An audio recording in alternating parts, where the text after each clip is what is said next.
Hello students, हम लोग civics पढ़ रहे थे क्लास 6 का। आज हमारा चैप्टर नंबर 4 है। ठीक है, चैप्टर नंबर 4 है की elements of democratic government. Democracy already democratic government क्या होता है, उसके लिए क्या बेसिक जरूरी है, नेसेसिटीज है, आप पिछले चैप्टर में पढ़े थे, है ना, कि वहां पर लोग इलेक्ट करेंगे, लोग अपना रिप्रेजेंटेटिव चुनेंगे, है ना। तो सबसे पहला हमारा टॉपिक है कि एक पिक्चर क्या दिखा रहा है, आपको ये समझना है। तो ये साउथ अफ्रीका का एक कहानी है, जहां पर ऐसा कंट्री था जहां पे वैरायटीज ऑफ रेसेस थे। कहने का मतलब कि टोटली ब्लैक जो वहां के नेटिव ओरिजिनल रहते थे, जो ब्रिटिशर्स या डच रिपब्लिक लोग बाहर से आए थे वो टोटली एकदम से मिल्की वाइट थे, और वो इंडियंस टाइप जो होते हैं सांवला, है ना, खुद मतलब कलर्ड, मतलब ब्लैक भी और वाइट भी। तो डेमोक्रेटिक गवर्नमेंट में आप जानते थे कि मतलब कंडीशन था कि भाई लोगों के द्वारा, मोनार्कियल गवर्नमेंट में किंग का चॉइस होता था, लेकिन डेमोक्रेटिक गवर्नमेंट में पीपुल्स का चॉइस होता है ना। लोग ही इलेक्ट करते हैं या लोग ही सिलेक्ट करते हैं अपना रिप्रेजेंटेटिव, और अगर वो सिलेक्ट नहीं कर पाए, अरे मतलब सिलेक्ट किए और बाद में उनके अनुकूल आदमी नहीं काम करा, तो उनके फिर अगले 5 साल में उसको चेंज कर देते हैं। तो उनको मौका रहता है 5 साल में चेंज करने का। तो उसी में कहानी है माया नायडू का। माया नायडू जो है एक बच्ची है, वो मतलब कलर बेसिस पे, रेसेस बेसिस पे बहुत ही ज्यादा डिस्क्रिमिनेशन होता था साउथ अफ्रीका में, है ना। एक तो ब्लैक और दूसरे वाइट, ठीक है। तो उसके आधार पर जो है हमेशा मतलब डिस्क्रिमिनेशन होते रहता था। तो ये स्टोरी है कि भाई इनको माइंड में बहुत सारा क्यूरियोसिटी आता था, पूछते रहते थे हमेशा कि भाई आखिर ऐसा क्यों होता है। जब गवर्नमेंट बन रही है, डेमोक्रेटिक गवर्नमेंट है, लोग मतलब चूज करके ला रहे हैं, तो फिर अलग अलग इक्वलिटी क्यों नहीं है ना। सभी लोगों के आधार पे ही चूज हो रहा है ना। तो इक्वलिटी क्यों नहीं है, उसी पर एक स्टोरी है। तो हुआ क्या था कि इनके पीटरसन नाम के आदमी है, 12 साल का बच्चा है, ठीक है। कौन सा Peterson? Hector Peterson. Hector Peterson का मतलब ब्रिटिशर्स लोग, डच गवर्नमेंट उस समय उस पर राज कर रही थी, तो वो जो है हेक्टर पीटरसन को मार देती है। क्यों? क्योंकि वहां पर कॉलेज में जबरदस्ती जो है अफ्रीकांस पढ़ाया जाता था, जो ब्रिटिशर्स का लैंग्वेज है, और इनका लैंग्वेज था जुलू, है ना। इन लोकल लैंग्वेज था जुलू, जो मतलब नहीं पढ़ाया जा रहा था, और अफ्रीकांस को फोर्सफुली पढ़ाया जा रहा था, जो कि ब्रिटिशर्स लोग आके पढ़ते थे, मतलब उनका खुद का लैंग्वेज था। तो वो बोले कि भाई हमारा जुलू लोकल लैंग्वेज है, मदर लैंग्वेज है, और आप जबरदस्ती अफ्रीकांस पढ़ा रहे हो, हम नहीं पढ़ेंगे। मतलब उसको क्या किए, वो प्रोटेस्ट करे। तो प्रोटेस्ट करे तो 12 साल का बच्चा थे, तो हेक्टर पीटरसन उनको जो है शॉर्ट डेड मार दिया। पुलिस जो है ऑन द स्पॉट गोली मार देते हैं। तो उसी पर जो है उनके डेथ एनिवर्सरी को साउथ अफ्रीका में यूथ डे मनाया जाता है। 16 जून 1976 को इनका डेथ एनिवर्सरी था, है ना। और 1963 में अगस्त में उनका जन्म था, 12 साल का ही बच्चा था। नेक्स्ट, यही स्टोरी था। अब इस चैप्टर में हम लोग पढ़ेंगे पार्टिसिपेशन, क्योंकि वहां पे लोग पार्टिसिपेशन नहीं करे ना, प्रोटेस्ट कर दिए। उसके बाद other ways of participating, need to resolve conflict हो रहा है आपस में, तो उसको कैसे रिजॉल्व करेगी गवर्नमेंट, है ना। फिर इक्वलिटी और जस्टिस होना चाहिए, और फिर एनसीईआरटी का सॉल्यूशन। देखते जाइए सब बारी बारी से। तो सबसे पहला जो है अफ्रीकन नेशनल कांग्रेस एक पार्टी बनाया गया था। देखिए यहाँ पर हमारा साउथ अफ्रीका जो है यहाँ पर है, दिख रहा, इंडिया यहाँ पे, साउथ अफ्रीका जो है केप टाउन जिसका राजधानी है। तो यहाँ पर जो है नेल्सन मंडेला जो है एक ग्रुप ऑफ पीपल बनाए थे, जो अपार्थिड बोलो तो जो कलर डिस्क्रिमिनेशन हो रहा था ना, रेस डिस्क्रिमिनेशन, रेस बोलो तो दौड़ने वाला रेस नहीं, कलर, है ना। तो जो रेस का डिस्क्रिमिनेशन हो रहा था, उसमें जो स्ट्रगल हुआ था, उससे जो भी लोग ग्रुप ऑफ पीपल थे, वो जो है वो रेस डिस्क्रिमिनेशन को एक टेक्निकल टर्म में अपार्थिड बोला जाता है, ठीक है। तो नेल्सन मंडेला जो है एंटी अपार्थिड पॉलिसी का प्रेसिडेंट थे, फर्स्ट प्रेसिडेंट, ठीक है।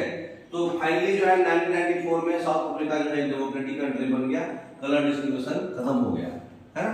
तो डेमोक्रेटिक कंट्री 1994 में नेल्सन मंडेला के हेल्प से बना, इसलिए इनको क्या, कौन सा अवार्ड मिला गया है? नेल्सन मंडेला को कौन सा अवार्ड मिला है? पीस वाला, हाँ, नोबेल प्राइज मिला है। नेक्स्ट, तो उसके बाद पार्टिसिपेशन में जो है डेमोक्रेटिक गवर्नमेंट होगी उसका सबसे पहला कंडीशन है कि रेगुलर इलेक्शन होना चाहिए और पीपुल्स के द्वारा सिलेक्शन होना चाहिए। तो डेमोक्रेसी में क्या है, जो भी डिसीजन है वो पीपुल्स लेते हैं। कैसे? क्योंकि वोटिंग होता है, इलेक्शन होता है, इलेक्शन में वोट होता है और पीपुल ही इलेक्ट करते हैं लीडर्स को रिप्रेजेंट करने के लिए अपने हिसाब से। वो उनके अकॉर्डिंगली डिसीजन लेता है उनके बिहाफ पे। अपना रिप्रेजेंटेटिव खुद चुनते हैं, डायरेक्टली नहीं करते हैं, डिसीजन नहीं लेते हैं। अपना रिप्रेजेंटेटिव अपने लीडर्स को चूज करते हैं, वो लीडर्स इनके बिहाफ पे डिसीजन लेता है। इनडायरेक्टली तो पीपुल्स ही डिसीजन ले रहा है। तो ये होता है डेमोक्रेटिक गवर्नमेंट का एलिमेंट्स। तो अगर क्या होगा कि अगर उससे खुश नहीं है उसके डिसीजन से, अगर खुश नहीं है, मान लीजिए आप बीजेपी गवर्नमेंट को जिताए, तो आप जिता दिए, बहुत सारा वो वादा किए, प्रॉमिस किए, वो फुलफिल नहीं किए, आप खुश नहीं है ना। बिजली बिल बढ़ा दिए, दूध का बिल बढ़ा दिए, जो भी है, मतलब जो लोकल प्रॉब्लम्स होता है, जो दैनिक जिंदगी जीने के लिए जो जरूरत है वो सब बढ़ा दिए, आलू बढ़ा दिए, प्याज बढ़ा दिए, तो आप खुश नहीं रहेंगे। बिजली बिल बढ़ा दिए तो उसके बाद इनको मौका मिलता है, क्योंकि हर एक 5 साल पे, इंडिया में 5 साल पे, अमेरिका में 4 साल पे, इंडिया में 5 साल पे डिसीजन फिर आप बदलने को मौका मिलेगा आपको, फिर से आप इलेक्शन होगा, है ना। नेक्स्ट, तो इलेक्शन होता है, इलेक्टेड गवर्नमेंट जो है, और जितना भी गवर्नमेंट है फिक्स पीरियड के लिए इलेक्टेड होंगे 5 साल। एक बार इलेक्टेड हो गए तो गवर्नमेंट जो है सिर्फ और सिर्फ 5 साल के लिए ही स्टे कर पाएगी। उसके बाद फिर से वो चाहेगी तो अपना पावर जो है री इलेक्ट कर सकती है। अगर अच्छा काम करेगी तो फिर से उनको सिलेक्शन मिलेगा, है ना। अच्छा काम नहीं करेगी तो फिर वो लिमिटेड हो जाएगा उनका इलेक्शन, मतलब हट जाएगा, वो दूसरे आएंगे। तो उनको डेमोक्रेटिक गवर्नमेंट में ये भी सुविधा है, ठीक है, कि आप बदल सकते हैं। नेक्स्ट, नहीं तो फिर आप प्रोटेस्ट करिए, रैली करिए, उससे भी बदल सकते हैं, 5 साल से पहले भी बदल सकते हैं, है ना। तो अदर में जो है पार्टिसिपेशन करने का और भी तरीका है। एक तो इलेक्शन होता है हर एक 5 साल में, उसमें आप पार्टिसिपेट कीजिए, वोट दीजिए। अच्छा, एक और चीज है कि गवर्नमेंट के वर्किंग को भी इंटरेस्ट लेकर के आप काम कर सकते हैं जब जरूरत होगा। वेन रिक्वायर्ड तब आप क्रिटिसाइज करिए, जब जरूरत है तब। मैंने ऐसा नहीं कि हर समय बैठे हुए हैं, अरे बीजेपी वाला ऐसे करता है, कांग्रेस वाला ऐसे करता है, वो बैठ के चर्चा में नहीं लगना है। कब क्रिटिसाइज करना है? जैसे आप देखे होंगे घर परिवार में भी जब इलेक्शन का टाइम आता है, आचार संहिता लागू हो जाता है। आचार संहिता जानते हैं ना? आचार संहिता लागू हो गया उसके बाद मतलब आप अपना कुछ भी बदल नहीं सकते। मतलब सब लोग अपना अपना पार्टी का मतलब नाम देता है कि हाँ हम ये लोगों को इलेक्ट कराएंगे, ये लोगों को इलेक्ट कराएंगे। फिर वहाँ पे एंटी डिफिक्शन नहीं होगा, दल बदल नहीं कर सकते आप आचार संहिता लागू होने के बाद। 10th शेड्यूल, है ना। तो दल बदल नहीं कर सकते। तो उस टाइम में जब इलेक्शन का टाइम आ रहा है तो उस समय आप जो लोग जो है चर्चा में करते हैं, भले ही वोट नहीं देते हैं लेकिन चर्चा करते हैं, आपस में डिस्कशन करते हैं कि हाँ ये गवर्नमेंट ये काम अच्छा करा, वो काम अच्छा करा, टैक्स कम करा, दिस दैट जो भी है ना। तो उसी टाइम में एक बार एग्जांपल दिखाया गया है कि अगस्त 2005 में एक पर्टिकुलर गवर्नमेंट क्या किया था, बिजली बिल बढ़ा दिया था, ठीक है। तो वहाँ के जो लोग थे वो जो है बहुत ही ज्यादा शार्पली डिसअप्रूवल एक्सप्रेस किए थे, रैली चलाए थे, सिग्नेचर कैंपेन किए थे। सिग्नेचर कैंपेन मतलब जैसे आप स्कूल, आपके स्कूल में कोई मास्टर, कोई टीचर या फिर कोई स्टूडेंट अच्छा बिहेव नहीं करता है या फिर अच्छा नहीं पढ़ाता है, कोई टीचर ही अगर अच्छा नहीं पढ़ाता है तो सारे स्टूडेंट लोग क्या करते हैं, प्रिंसिपल को लेटर लिख के देते हैं, सर ये टीचर से हम सेटिस्फाइड नहीं है, और लाइन से सब स्टूडेंट का साइन लिया जाता है सहमति देने के लिए। उसी तरह से इसको बोलते हैं सिग्नेचर कैंपेन। मतलब जो चीज आपको नहीं पसंद आ रहा है उसको आप रैली कर रहे हैं, प्रोटेस्ट कर रहे हैं डायरेक्टली, और सभी लोगों का सिग्नेचर ले रहे हैं ताकि मालूम चला कि हम अकेले नहीं हैं, इतने लोग भी नाखुश हैं, है ना। तो गवर्नमेंट जो है फिर उसको क्या करा, डिसीजन को डिफेंड करा और फाइनली फिर लोगों का ओपिनियन को सुना और फिर जो इंक्रीज किया था बिजली बिल वो विड्रॉ कर लिया, है ना। तो ऐसा भी होता है, आप देखिए रैली कर रहे हैं प्रोटेस्ट करने के लिए, तो रैली करके आप कर सकते हैं, सिग्नेचर कैंपेन से भी कर सकते हैं। सिग्नेचर कैंपेन हो रहा है, सिग्नेचर कैंपेन से सब लोग साइन करके भी आप, है ना। तो इस तरीके से आप कर सकते हैं, ठीक है। नेक्स्ट, गवर्नमेंट के डिसीजन को मतलब अपने अकॉर्डिंगली चेंज करा सकते हैं। अच्छा, दूसरा तरीका क्या है पार्टिसिपेट कराने का? बहुत सारा तरीका है जिसमें पीपल जो है अपना व्यूज को एक्सप्रेस कर सकता है। कैसे? धरना में बैठ जाएगा, जो बात है हमारा मालूम है तो हम धरना में बैठ जाएंगे, खाना नहीं खाएंगे, हंगर स्ट्राइक हो जाएगा, रैली होगा, सिग्नेचर कंपेन होगा, न्यूज़पेपर, मैगजीन, टीवी, ये सब भी गवर्नमेंट इशू जो रिस्पॉन्सिबिलिटी को हाईलाइट करेगा कि यहाँ पर बच्चों लोगों के साथ अन्याय किया जा रहा है, बूढ़े बच्चे, माता पिता जो भी है ना, लेडीज के साथ जो भी है वो हाईलाइट करेगा। तो जब ये सही है कि डेमोक्रेसी जो है लोगों को पार्टिसिपेट करने के लिए परमिट करता है, लेकिन ये भी सही है कि सारे सेक्शन ऑफ पीपुल उसमें पार्टिसिपेट कर सकते हैं, डिस्क्रिमिनेशन नहीं होना चाहिए। हाँ बच्चे नहीं करेंगे, वुमेन नहीं करेगी, इलिटरेट नहीं करेंगे, या फिर जो पढ़ने में कमजोर है वो नहीं करेंगे, या फिर जो पैसे से कमजोर है वो नहीं करेंगे, है ना। कोई भी ग्राउंड से उसमें परेशानी नहीं आना चाहिए। तो इसके लिए गवर्नमेंट क्या करता है कि जो मेंबर्स माइनॉरिटी कम्युनिटी में आता है, जैसे दलित, SC ST, OBC, इस तरह सब किया हुआ है ना, दलित, आदिवासी, वुमेन, मतलब caste, low caste, high caste, actually caste low high कुछ नहीं होता है, बट जो मतलब जिनको प्रॉपर सुविधा नहीं मिल पाया है, जो इलिटरेट है, जिनको बहुत कुछ की जानकारी नहीं है और जिनको पहले से बहुत ही स्ट्रगल फेस करना पड़ा है पास्ट लाइफ में, वो लोगों के लिए गवर्नमेंट उनको अपलिफ्ट करने के लिए बहुत सारा सोशल मूवमेंट करती है, उसको ऑर्गेनाइज करने के लिए, है ना। अब जैसे नया बच्चा कोई घर में जन्म लेता है तो पुराने जमाने का जो रीत था वो चाहते थे कि भाई लड़का पैदा हो ताकि उससे हमारा वंश चलेगा, लड़की तो दूसरी जगह चली जाएगी, मतलब पुराने जमाने में ऐसा प्रॉब्लम था। तो इसलिए लड़कियों को मतलब लोग लड़की को मतलब बाई बर्थ मार ना दे, इसके लिए उसको अपलिफ्ट करने के लिए बहुत सारा कॉम्पेन्स आया, बहुत सारा स्कॉलरशिप प्रोग्राम आया बच्चों को पढ़ाने के लिए, लड़की लोग को, जिससे घर में लड़की पैदा होगा उसको इतना पैसा दिया जाएगा, दिस दैट, वो उस तरह से अपलिफ्ट करने के लिए। तो जो भी माइनॉरिटी कम्युनिटी है जो बैकवर्डनेस की तरफ जा रहा है, उसको गवर्नमेंट अपलिफ्ट करने के लिए बहुत सारा मूवमेंट चलाती है ना, ऑर्गेनाइज करती है।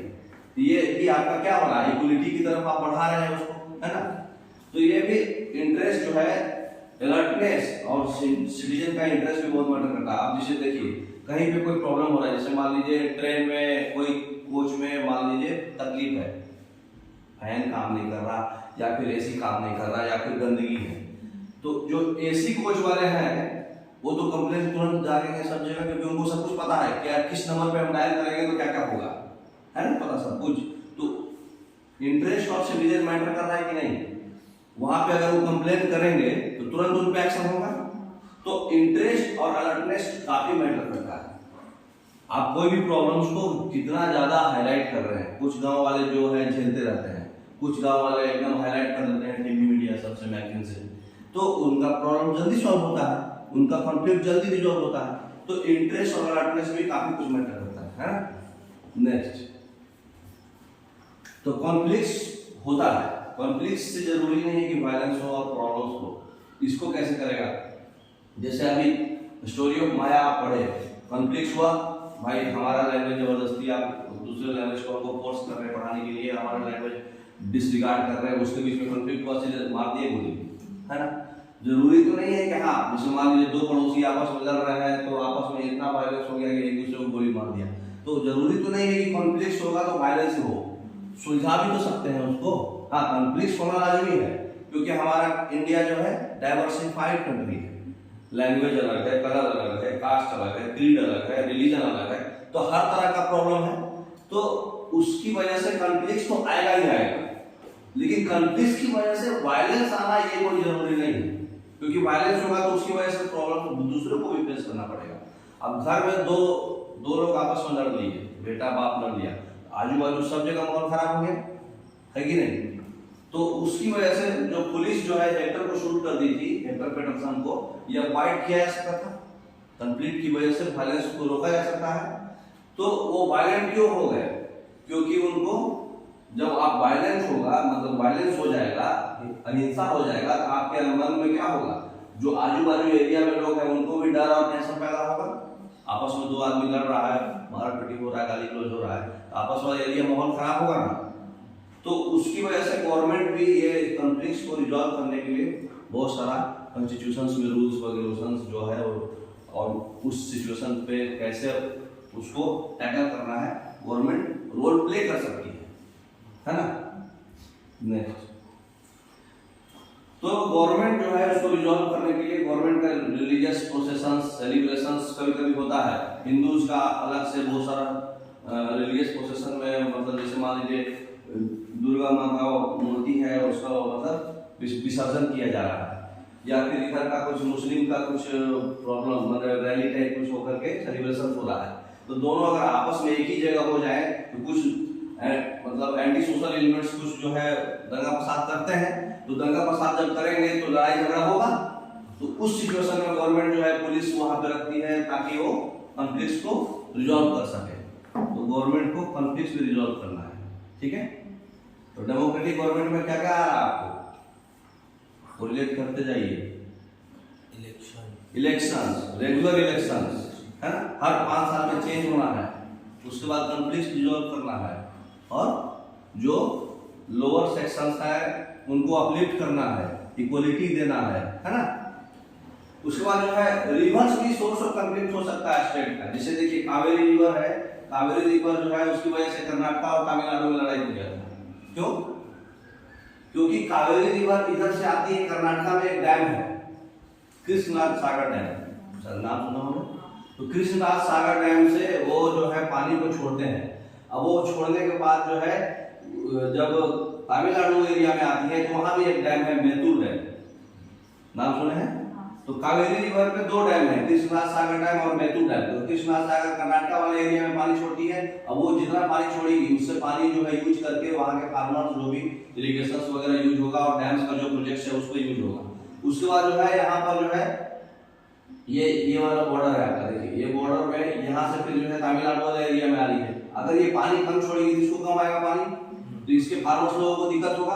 तो इसकी वजह से दोनों स्टेट में आपस में लड़ाई हो जा रहा था, कृष्णराज सागर डैम पे और मैतूर डैम की वजह से। तो जो कॉन्फ्लिक्ट हो रहा था धीरे धीरे और इंटेंसिफाई हो रहा था, बढ़ते जा रहा था। उसी तरह से इंडिया पाकिस्तान में लड़ाई होता है, इंडस वाटर ट्रीटी 1960 में आया था। तो इंडिया जो है, इंडस में जो टोटल 5 रिवर था, झेलम, चनाब, रावी, ब्यास, सतलज, भाई 3 रिवर तुम देख, 3 रिवर हम देख, गवर्नमेंट उसको कुछ रिजॉल्व किया ना। उसी तरह से यहाँ पर भी सेंट्रल गवर्नमेंट जो है स्टेप लिया और ऐसा रिजॉल्व किया कि दोनों को फेयर डिस्ट्रीब्यूशन हो जाए, दोनों खुश रहे। तो गवर्नमेंट को रिजॉल्व करना है कॉन्फ्लिक्ट्स, है ना, चाहे वो लोकल लेवल पे हो चाहे वो स्टेट लेवल पे हो, है ना। नेक्स्ट अब है इक्वलिटी एंड जस्टिस। गवर्नमेंट को कमिटमेंट देना है इक्वलिटी और जस्टिस के लिए, मतलब इक्वलिटी और जस्टिस अलग वर्ड नहीं है। इक्वलिटी होगा तो जस्टिस होगा ही होगा, इनइक्वलिटी होगा तभी आपको इनजस्टिस होगा ना। जैसे कि जो एक तो है कि सभी को इक्वली ट्रीट करना है, जैसे अनटचेबिलिटी बैन हो गया। कास्ट सिस्टम पे पहले क्या था, जो शूद्र थे उनको अनटचेबिलिटी वाला प्रॉब्लम था, पहले पढ़े आप 4 वर्ग में, वहां से ही वो आया है। तो लो कास्ट हाई कास्ट ऐसा कुछ होता नहीं है, सब कास्ट इक्वल है, लेकिन लो कास्ट हाई कास्ट ऐसा बना दिया गया पुराने जमाने से एंसेस्टर से, तो उसकी वजह से उनको मतलब माल ट्रीटमेंट दिया जा रहा है। लो कास्ट जो उनके अकॉर्डिंगली उनके फाइल में है जो, है ना। तो उसी तरह से गवर्नमेंट जो है जिसको रिकॉग्नाइज करा, और जो भी विद इन द सोसाइटी जो अनइक्वल ट्रीटमेंट कर रहा है उसको ग्रुप बना के स्पेशल ट्रीटमेंट दिया, है ना, उनको अपलिफ्ट किया। जैसे कोई भी एग्जाम्स में SC ST का रिजर्वेशन रहता, डिजेबल्ड कोटा को रिजर्वेशन रहता, वुमेन्स को रिजर्वेशन रहता, तो जो भी उनके accordingly with in the society जिनको अनइक्वल ट्रीटमेंट दे रहा है गवर्नमेंट उसको रिकॉग्नाइज करती है और उनको स्पेशल प्रोविजंस देती है। तो सोसाइटी जो है गर्ल को वैल्यू नहीं करती थी, बॉय चाइल्ड को ज्यादा वैल्यू करती थी, अनजस्टिस हो रहा था। तो उसके आधार पर गवर्नमेंट जो है उसको प्रमोट करके स्पेशल प्रोविजंस दिया कि भाई उनके फीस में हम माफ करेंगे, उनको स्कॉलरशिप देंगे, जो गर्ल चाहे 10th पास कर जाएगी उसको 10,000 रुपया देंगे। ऐसा MP में हर साल हो रहा है ना। 12th पास करेगी तो उसको 10,000 रुपया मिलेगा, ग्रेजुएशन करेगी तो 20,000 रुपया मिलेगा, साइकिल मिलेगा। तो बहुत तरह का जो भी है उनको अपलिफ्ट करने के लिए स्पेशल प्रोविजंस दिया जा रहा है, जिनको सोसाइटी में अनइक्वल ट्रीटमेंट हो रहा है, मतलब इनजस्टिस हो रहा है ना। ये भी गवर्नमेंट का ही काम है, डेमोक्रेटिक गवर्नमेंट का। नेक्स्ट, तो आपका चैप्टर यहाँ पे खत्म हो जाता है, आशा समझ में आया होगा, है ना। जैसे पहला क्वेश्चन है आपका, माया का लाइफ जो है साउथ अफ्रीका में डिफरेंट क्यों था? क्योंकि उस समय डिस्क्रिमिनेशन था, है ना, व्हाइट और नॉन व्हाइट के बीच में सारे सिटीजन्स का इक्वल राइट था। लेकिन माया का लाइफ डिफरेंट क्यों था? क्योंकि माया जिस समय रह रही थी उस समय डिस्क्रिमिनेशन नहीं था। 1994 की बात है माया का, लेकिन माया के पहले का लाइफ डिस्क्रिमिनेशन था, जिसमें उनको मार दिया गया हेक्टर पीटरसन को, उस समय लैंग्वेज बेसिस पे भी डिस्क्रिमिनेशन था, व्हाइट नॉन व्हाइट में भी डिस्क्रिमिनेशन था। नेक्स्ट, क्या क्या ऐसा तरीका है जिससे लोग जो है गवर्नमेंट के प्रोसेस में पार्टिसिपेट कर सकते हैं? बहुत सारा तरीका है। एक तो आप वोट दीजिए, या तो रैली चलाइए, या फिर अगर आप कोई बात से अनहैप्पी हैं तो प्रोटेस्ट करिए, है ना, या फिर सिग्नेचर कैंपेन में पार्टिसिपेट करिए, नहीं तो फिर टीवी और other modes of public media जो भी है उसमें आप डिस्कशन करके हाईलाइट करिए मैटर जो अनवर्ड ट्रीटमेंट जो है कहाँ भी हो रहा है। नेक्स्ट, क्यों आप सोचते हैं कि गवर्नमेंट को सॉल्यूशन देना पड़ेगा कॉन्फ्लिक्ट्स में? बहुत सारे डिस्प्यूट्स और कॉन्फ्लिक्ट्स जब होता है तो कॉन्फ्लिक्ट जो है वायलेंस में चेंज हो जाता है, फिर उससे बहुत ज्यादा मर्डर शर्डर होता है, डेथ हो जाता है। एक ग्रुप जो है बिलीव करता है कि हमको फोर्सली प्रिवेंट करके और हमको दूसरे ग्रुप्स को प्रोटेस्ट करने से रोकना चाहिए, इसलिए गवर्नमेंट को आना जरूरी होता है, क्योंकि आपस में दोनों ग्रुप का सोच अलग है ना, तो गवर्नमेंट का आना जरूरी है, क्योंकि दोनों ग्रुप जो है गवर्नमेंट को तो फॉलो करेंगे, है ना, क्योंकि उनको कॉन्स्टिट्यूशन से अबाइड है वो। नेक्स्ट, कौन सा एक्शन जो है गवर्नमेंट लेगी जितने भी पीपल जो है इक्वली ट्रीटमेंट हो इसके लिए? हमारे संविधान में, हमारे कॉन्स्टिट्यूशन में सारे लोगों को इक्वली ट्रीट करना है। अगर एजुकेशन फील्ड में और गवर्नमेंट जॉब में उनके कास्ट के आधार पे लोगों को दिया जा रहा है रिजर्वेशन, तो लोग बोल सकते हैं कि हाँ इक्वल ट्रीटमेंट तो नहीं हुआ, लेकिन जिनको अनइक्वल ट्रीटमेंट सोसाइटी नहीं दिया गया उनके अपलिफ्टमेंट के लिए ये किया जा रहा है ना। चैप्टर थोड़ा पढ़िए और डिस्कस करिए कुछ की आइडिया डेमोक्रेटिक गवर्नमेंट के लिए, लिस्ट बनाइए कि सारे ट्रीटमेंट, सारे लोग जो है इक्वल है, सारे सिटीजन इक्वल हैं, सारे उनको रिसोर्स यूज करने का इक्वल एक्सेस है ना, उसके बाद सारे सिटीजन इक्वल हैं, उनके कास्ट, जेंडर, इकोनॉमिक स्टेटस और रिलीजन के आधार पर कुछ भी रिजर्वेशन नहीं है। जो डिस्क्रिमिनेशन फेस किए हैं लोग पास्ट में, उनको गवर्नमेंट जॉब में सोशल स्टेटस के आधार पर अपलिफ्ट करने के लिए गवर्नमेंट देती है स्पेशल प्रोविजन, है ना। तो आपका चैप्टर खत्म हो गया, आपको समझ में आया होगा। Okay, thank you.